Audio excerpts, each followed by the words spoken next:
All right, everybody, welcome back to Tuesday. Welcome back to Tuesday. We just started Tuesday. We're just in Tuesday. It's Tuesday, everybody. Welcome to Tuesday, November 29th. So we're still in November, but it is the Christmas holiday season, and it is Music Tuesday. We talk about music, and so we got to talk about Christmas music because you got to be turning it on and enjoying it while we can. We only get a month of this stuff, so you got to enjoy it while we can. I got a list of my top 5 and one bonus Christmas albums that I enjoy every year. Now, there's a lot of Christmas music I enjoy every year, but these are probably my top 5, and it might change from time to time, but here we go. All right. Starting with number 5, counting down to number 1. Number 5 is A Charlie Brown Christmas from the Charlie Brown Christmas special. The music is by pianist Vince Guaraldi. He's a great jazz pianist. Love this music because it's smooth. It's soft. It's smooth jazz. It's soft. It's great. It's sometimes poppy, but not overwhelming. It's great to just sit and relax to. Maybe sit by a fire, drink some hot cocoa, something like that. That is Charlie Brown Christmas by Vince Guaraldi. Yeah, came out in 2012. Great, you gotta check it out. All right, number 4 is, you may or may not know this guy. If you do, great. If not, welcome to a new artist. It is Michael W. Smith. This is Christmas Time. It came out in 1998. He's got a bunch of Christmas albums, but this one I like the most of the Christmas albums because it's got just like the perfect mix for me of big band and lots of stuff going on, lots of fun, lots of energy, and some great soft stuff. Good storytelling, some great adaptations to old songs, the classics and stuff, and then some great new stuff as well. So check that out. That's Michael W. Smith, Christmas Time. Whoa, that one went right to the ground. Number 3, of course, because I'm a big John Denver fan, it has to be John Denver and the Muppets. Yes, this is a great album. It's a great show. You can check it out. I think you can see it on YouTube. You got to look a little bit. I haven't seen it in a while. But great album. Lots of fun. You love the Muppets or you don't love the Muppets. It's a great album. It's got some fun stuff and it's got some great versions. I say great a lot, but it's got some really good versions of classic tunes. It's got some new tunes as well. Lots of fun all the way through. That's John Denver and the Muppets, right? Number 2, another artist you may or may not have heard of. This is Amy Grant. Yes, Amy Grant's Christmas to Remember came out in 1998. This, again, like the Michael W. Smith album, has lots of stuff going on, lots of music, lots of instruments, and lots of fun stuff, lots of energy. It's funny that these albums, Michael W. Smith and Amy Grant's, came out a year apart. They don't sound similar, but a little bit, and they're actually friends, and they do Christmas concerts together. But this is a really, really good album. Amy Grant's a really good storyteller. She's got some great renditions of the old classics, and some new songs that have some really good storytelling to it. Really heartfelt, good stuff. If you love Christmas music, you're gonna love that album. You're gonna love all these. But all right, and time for the number 1 pick. It's got to be John Denver, yeah. John Denver, Rocky Mountain Christmas. This is a really, really classic Christmas album. I say classic because he did a very classic style to traditional songs. This came out in 1975. So back when the classic Christmas songs were actually not really the classics at the time. They were, just becoming popular. Some of the things that we call classics now were just becoming popular then. This, however, is a very, very folky, very somewhat country-y, but John Denver was a bit of a pop star at the time, so he was kind of taking things in a different direction. There's really, really good music all the way through. Again, classic songs on here. He's got 3 originals, really, really good stories. One of them he actually wrote for, who was it? Blanking, not Johnny Carson. He was a talk show host. Anyway, he wrote it for a famous dude that wanted a song written for his daughter. It's the last song on the album. God, I'm totally blanking on it. He was one of the crooners. I'm blanking on his name, but oh well. Anyway, that's John Denver's Rocky Mountain Christmas. Great songs on there. Check that one out. Wanted to do the boomerang thing. There we go. And we got a bonus one for you. Just because there's so much Christmas music out there, there's just so much. I listen to a ton, not just these albums, but this is a really fun one. Lots of energy. This will get you dancing. All kinds of stuff going on here. a true traditional big band playing with a rockabilly star. This is Brian Setzer's orchestra. Brian Setzer comes from the Stray Cats, came out in the 80s, had a string of hits and a string of albums. Brian went on to do his own thing, doing the Brian Setzer Orchestra, where he does his own kind of blues and rockabilly and jazz and big band jazz and all kinds of stuff. It's really, really fun stuff. Now the Christmas version is taking all your classics, a few kind of out of the way tunes, bringing them up into this just whole new world of a way of listening to this music, the Christmas music. Really good stuff. Brian Setzer's orchestra. He's got a ton of Christmas albums. This one, the one I recommend, is the Christmas Rocks Best of Collection. He's got like 3 or 4 Christmas albums, all great, but this one just takes all the best of those great albums and ties it all up for you. So check those out. Good stuff for a Music Tuesday in the holidays. All right. Moving right along here, we've been checking out our videos that you guys did for Thanksgiving. We watched those in the building last Wednesday. We're going to check them out one at a time here. We saw one yesterday. We're going to see one today, then Wednesday and Thursday. Today's is going to be Janaya and Gary's group. Did a really nice job, really nice movie trailer. Check it out.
Ho, ho.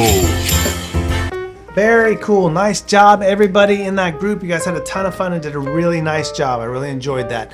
Okay, so moving into this week and this holiday season, we got a ton of volunteer opportunities. Some of it is going to end at the end of the season because it's very specific to the holiday season, but then there's a ton of more volunteer opportunities coming into the new year, which is we're all really excited about.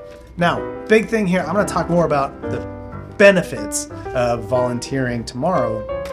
But for now, know that there's a ton of volunteering opportunities out there. Know it's really good to go do some volunteering stuff. I'll tell you why tomorrow. But if you want to get involved and want to make sure you're doing some of this, get with Gabrielle, Clayton, or Zach. They'll get you hooked up. Make sure you're trying all the different volunteering stuff. Maybe there's one specific that you absolutely love to do, and maybe that'll bleed into or move into some kind of future independent employment. All right, so that's volunteering stuff. Man, these things just really like to come back these days. Whoa! Let's get it out of here. There we go. All right, let's move right along. Let's check out some music that Ray's got for us right here. Some local band.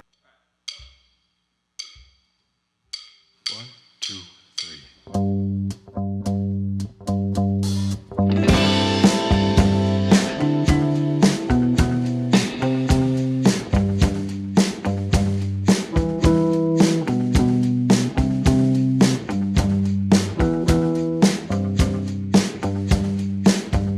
I float entirely off the ground sometimes.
inside, hymnless by Walden Wright. But I don't mind waiting such a long time for patience, for 3 red lights. No, I don't mind waiting such a long time for patience, for 3 red lights. No, I don't mind waiting such a long time for patience, for 3 red lights. No, I don't waiting such a long time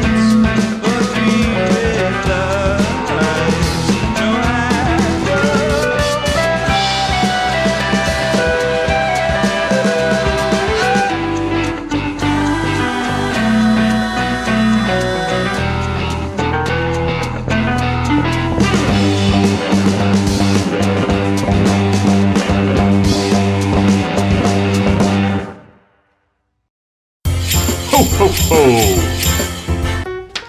Nice, nice. Always cool stuff. You know, this time of year is it's not as much outside because it's colder, but still cool stuff going on. And you know, if you can get out and check it out, great. If you can plunk down a couple bucks to go see some local artists, it's great for them. So check some of that out. Moving right along, let's go back in the bearded past with Zach.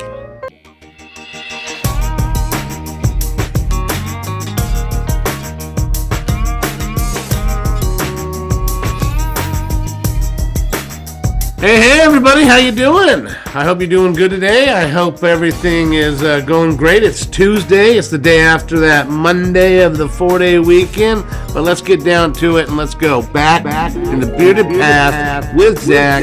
And let's do a little bit of music history today. All right, you guys. So we have some interesting stuff today. 1975, Queen's Bohemian Rhapsody hits #1 in the UK. It stayed there for a record 9 weeks. In America, it becomes the group's first top 10 hit when it peaks at number 9 on April 24th, 1976.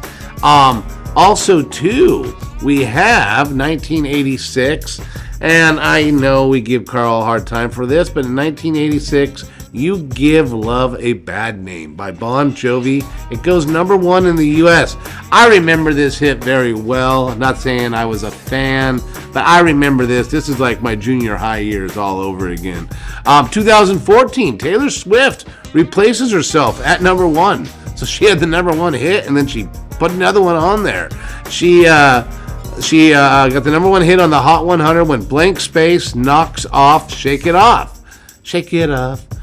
Shake it. Yeah, okay. There you go. See, I know how to sing that song really good. No, from the top spot. So, it actually, though, the historical and the neat fact about this was the first time a female artist had knocked their own song off with another one of their songs to top the charts. So, it actually was a very big deal.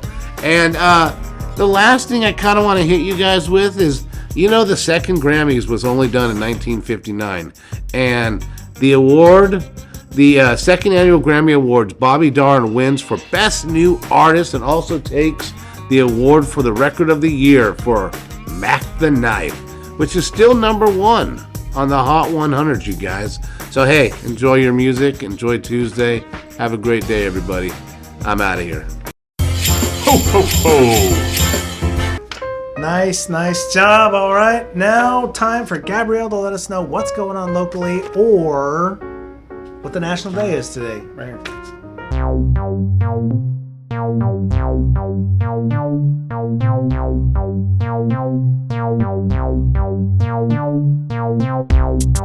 Good morning, everybody. It's Tuesday. Tuesday, yes, you know, Tuesday.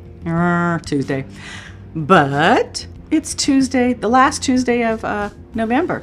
So, what do you think I'm going to do? A national day of or something about town? I think I'll do something about and around town. A different town. Because some people don't all Some people don't all. That don't make sense. Doesn't make sense. Not even proper grammar.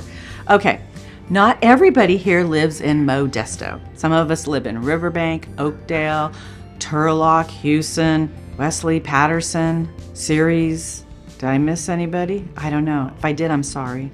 Denair, I think. But in Turlock, just like Modesto has their ice skating rink downtown here, in Turlock we have one, and it's called Turlock Field, Field of Ice. You know, instead of Field of Dreams, Field of Ice. And it's out on Daubenberger. I know, great name, right? I remember when I moved to Turlock, I thought, Daubenberger, what kind of name is that? And it was all the way on the edge of town. Because once you hit Daubenberger, there was nothing else but fields. Not anymore. There's lots of stuff that's, built around and things like that. But it is a farm. It's a family farm. And they turn it into an ice rink under this huge barn every year. It's really cool. And then they also have a tree farm right next to it. So what better could it be? You can go do some ice skating, have some hot cocoa, take a picture with Santa, and get a Christmas tree. Sounds like a win-win to me. If you've never been and you live in that area, that might be somewhere to go. Or if you've gone to Modesto a few times and you want to try a different ice rink out, Turlock's not that far. Just hop on the old 99 or Santa Fe back way and you're right there. And it is on Daubenberger. So maybe check that out as a new something different to do and go ice skating and tell your folks or tell the family you want to pick up a tree there. You never know. Big, bushy, pretty trees. So everybody have a great day on Just a Tuesday. Ho, ho, ho! Very good. That is it for today, everybody. That's Tuesday. So what do we got coming up? Facebook Live, 1 o'clock. That's happening. That's going to be exciting. Who knows what's going to happen? It's all a surprise this time of year. So got to check in to see what kind of cool stuff is going on. Facebook Live, 1 o'clock. Other than that, have a great Tuesday, everybody. We'll see you tomorrow on the morning routine. Take care, everybody.